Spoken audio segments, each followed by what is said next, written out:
Hello, Geekai here, and welcome back to Project Nihilum Zero. Last time, we got kidnapped by Scythe, a shapeshifter who leads a mysterious group of masked bounty hunters. We got to meet some of the other members. Luca, who, by the way, doesn't like us for our Zen stunt earlier, Tora, Shadow, and Rope. This time, we're going to get some sleep.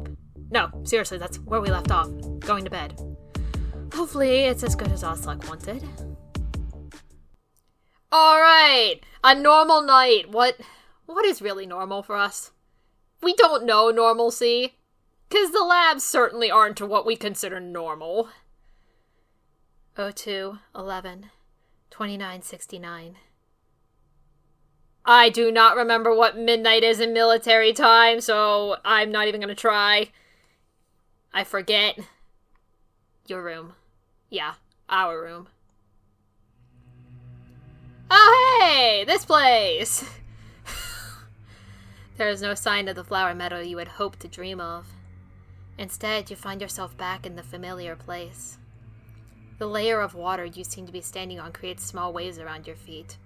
Oh, that's what that is! Okay, so like... Where's the H key? Where's the H key on here? I cannot find the H key. I'm too lazy to go grab my thing out of there, the keyboard.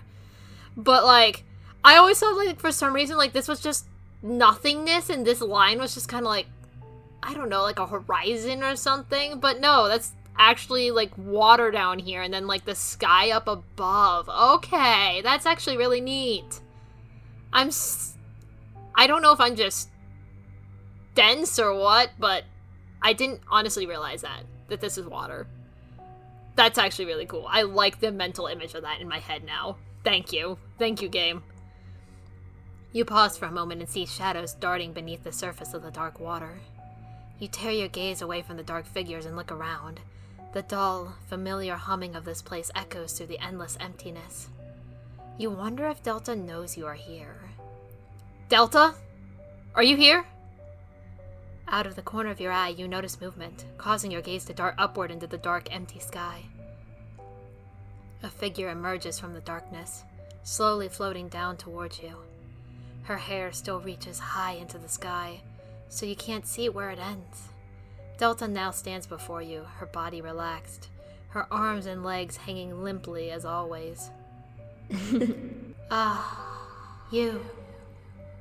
Something inside you is happy to see her again. Gradually, this place is becoming familiar to you. Did you call me? Always.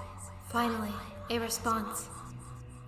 You remember that your last encounter was during your escape from the lab. The sudden loss of contact with Delta had left you at a loss. I escaped, and am now with the bounty hunters.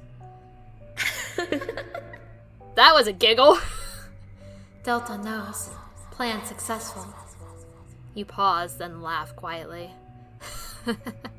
You seem to know everything, don't you? Delta has eyes everywhere, but don't worry. Tasks. You have a task for me? And can I trust the bounty hunters? Your thoughts jump to Scythe, Luca, Shadow, Tora, and Rope. You would trust some of them, others not so much. In safety. Rest, and tasks. You swallow. By now, you trust Delta, even if you sometimes wonder if it's really a wise decision. But, do you really have any other choice? You nod and reply. What task? Remember. Experience to remember. You remain silent. In all the excitement, you forgot that you had forgotten. Experience in order to remember? So I should visit places I may have been before? Is that it? Yes. Experience. Remember. Suddenly, you remember something else. Someone. What about Soren? You met him. He was here. After remembering. But... Trust. Friend after remembering. You sigh. Leaving Soren behind in the lab wasn't an easy decision. Delta seems to have noticed your reaction. Friend safe. Don't worry. You raise an eyebrow. Safe. In the lab? Sure. But at least Soren doesn't seem to have been selected for further experiments, or even the games. Calm now. You nod, smiling slightly. It's strange to have a powerful spirit, or whatever Delta is, by your side. Even if you don't quite understand who she is and what she can do yet. Good. Then go. See you soon. You close your eyes, take a deep breath, and relax. The deep humming that echoes through Delta's world slowly fades away. When everything is quiet, you open your eyes. Your room in the bounty hunter's base. You exhale slowly and calmly. Still, you feel a little queasy. Delta said you were safe, and so did Soren, but who knows how long it will stay that way. Your gaze wanders through the dark room. You can just make out the outlines of a few pieces of furniture.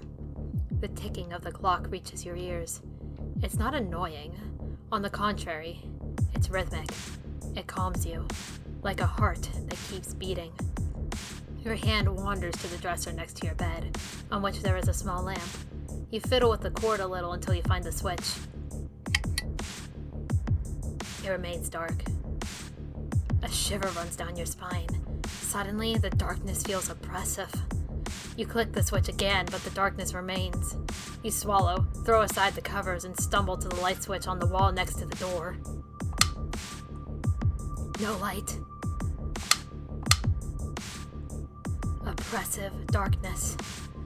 You throw open the door, but before you can take a step, a cloth bag is thrown over your head. Hands grab your arms and legs. Yeah, we're gonna defend ourselves. What's going on? You scream loudly, throw yourself back and forth, tugging at the hands that are holding you. Some hands let go. You fall to the ground, hitting your elbow and back on the floor. Full of adrenaline, you let out a scream that sounds more like an attack than a cry for help. Every fiber in your body burns as you lash out. You feel hot and nauseous. With a powerful kick, you hit one of your captors, followed by... Oh! Rope didn't like that. Okay, we're really just annoying everybody, I guess. Here, come here, let me see. You freeze in your movements. The other sees this opportunity, grabbing one arm and one leg each, and carry you away through the darkness. You call out again and again. Rope! Rope!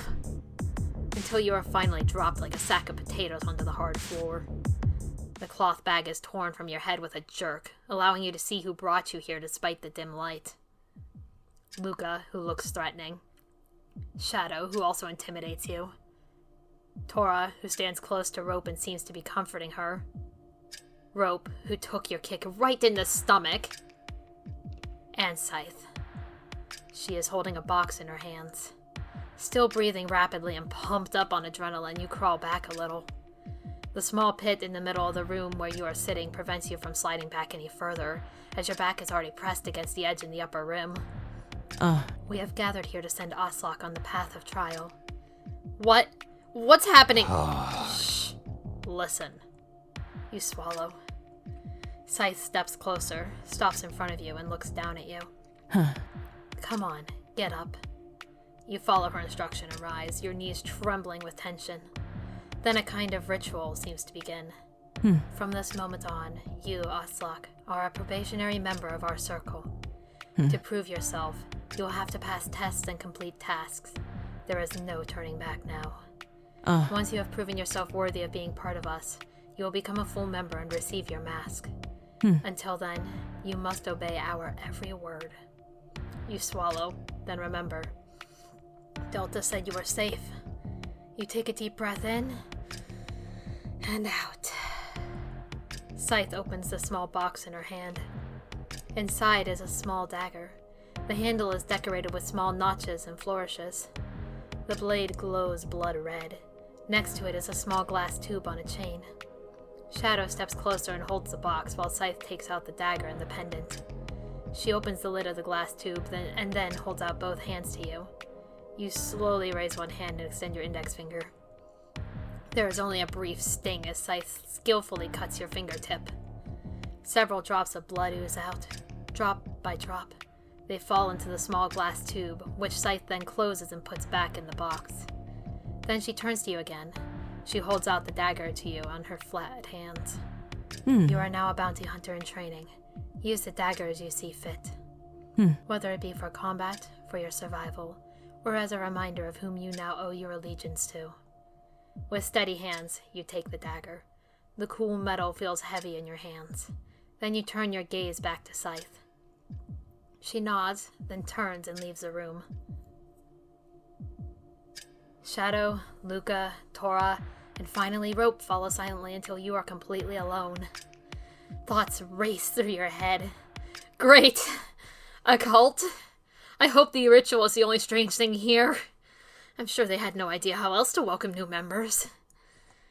Ocelot, I feel like, is kind of losing it right now. Like, it's like, what in the sweet cultingness is happening? Oh. Ooh, me likey. You wait a few moments before finally leaving the room as well. You find yourself in the dark, quiet hallway. You tiptoe over to your room door and then disappear into your room. You take a deep breath, holding the dagger tightly in one hand. Then you suddenly let out a loud yawn. Surprised that you are so tired again so soon after all the excitement, you carefully place the dagger on the metal surface of the dresser. Ooh.